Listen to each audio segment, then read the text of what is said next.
चलिए, बहुत बहुत धन्यवाद आप सबको। आज घाटशिला विधानसभा का उपचुनाव था और उपचुनाव संपन्न हो गया।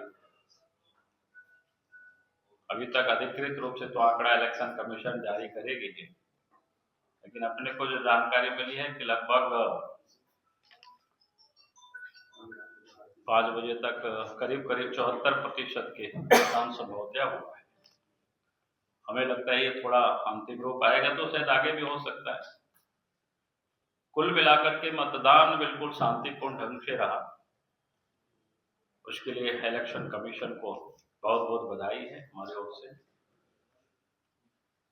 क्योंकि जिस प्रकार से अंदेशा थी ये लोग गड़बड़ करेंगे, लेकिन हमारे भी कार्यकर्ता हर बूथों पर चुनाव के दिन डटे रहे। सवेरे से हम सब लोगों ने उसके भी मॉनिटरिंग करते रहे कि भाई सभी पोलिंग बूथों पर हमारे वर्कर है कि नहीं है। तो सवेरे से लोग डटे रहे और उन लोगों को प्रशासन तंत्र के द्वारा कहीं कहीं डराने धमकाने की भी कोशिश किया। उसमें से एक जानकारी मिली है, धालबूमगढ़ थाना में एक कोई जमबानी करके पंचायत है, वहाँ पर बूथ था। उसमें से हमारे एक दसमत टुड्डू को वहाँ दिन भर से लटका करके रखा है। अभी तक की जानकारी मिला था वो छोड़े नहीं थे। तो इससे ही अंदाज होता है कि भाई वो दहशत में है। जो सत्ताधारी दल है उनको लगता है कि हम चुनाव हार रहे हैं, और तभी उस प्रकार से, क्योंकि उन सारे जो क्षेत्रों में जहां उस लड़के को पकड़ा गया बिठाया गया उस क्षेत्र के है कि वो हमारे लिए पहले बहुत अनुकूलता नहीं थी, लेकिन आज जेएमएम के अंदर उसकी एक दहशत थी और प्रशासन तंत्र का दुरुपयोग करते हुए एक प्रकार से उसको बिठाया है। तो कुल मिलाकर के मैं कह सकता हूं कि पूरे घाटशिला विधानसभा क्षेत्र में जो चुनाव था वो शांतिपूर्ण रहा, और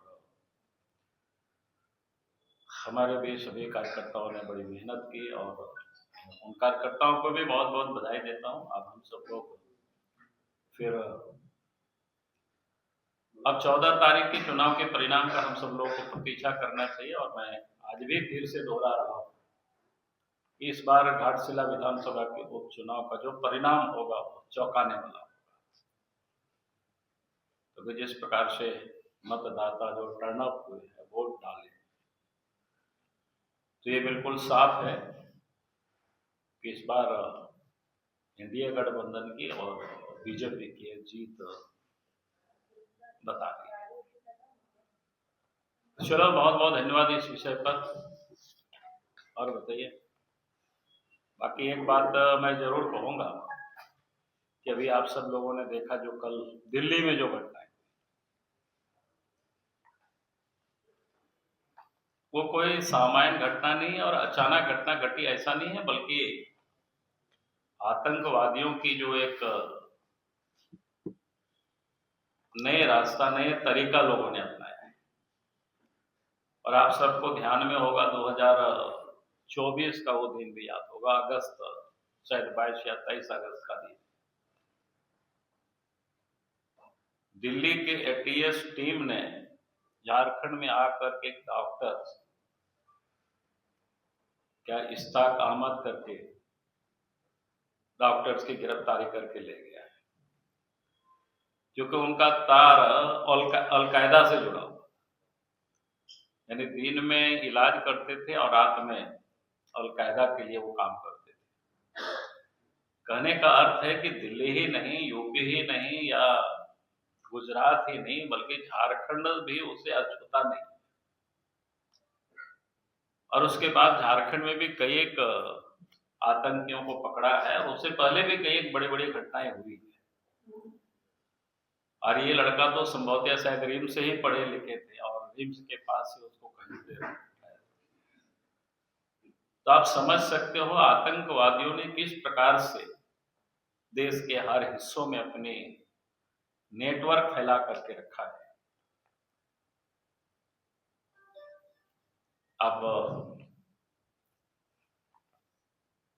देश के सिपाहियों पर नाज है कि लोगों ने काफ़ी बड़ी घटना होने से पहले ही जिस प्रकार से